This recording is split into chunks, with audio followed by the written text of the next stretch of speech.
یہ وہ جگہ ہے جہاں پر میرا بھائی مشکیزہ چھتنے کے بعد گھوڑے کی زین سے زمین پر آئے گا، نہ ہاتھ کا سہارا ہوگا، منہ کے بل زمین پر گرے گا۔ اللہ اکبر۔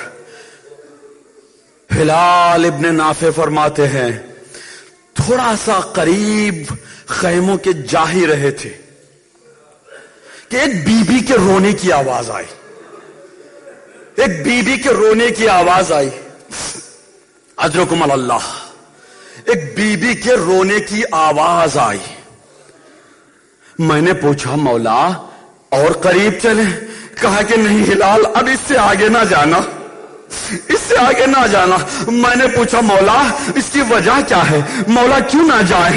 کہا جس بی بی کے رونے کی آواز تم سن رہے ہو وہ میری ماں سیدہ ہے، اپنے بالوں سے زمین کربلا کو صاف کر رہی ہے۔ یہ وہی جگہ ہوگی جہاں میرا لاشا 900 زخم کھا کر گھوڑے سے گرے گا۔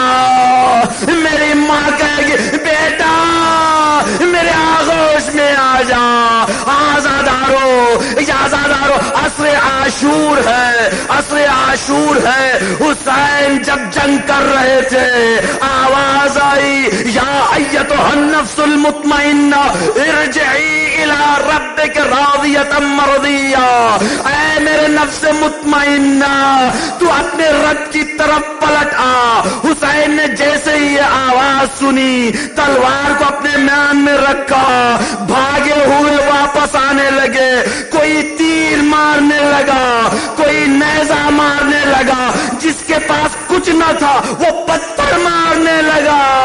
زہرا کا لال پیشانی پہ پتھر کھایا۔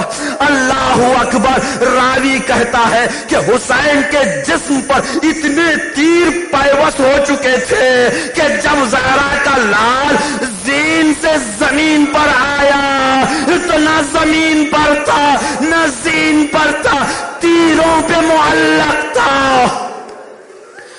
اللہ اکبر، اللہ اکبر۔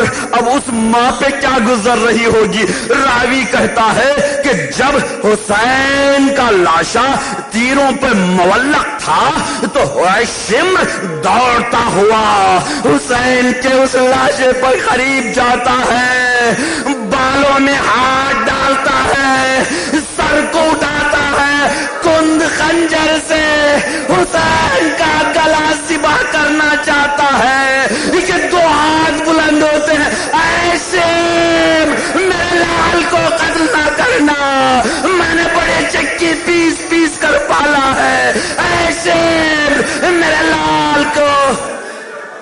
لال کا گلا خشک ہے۔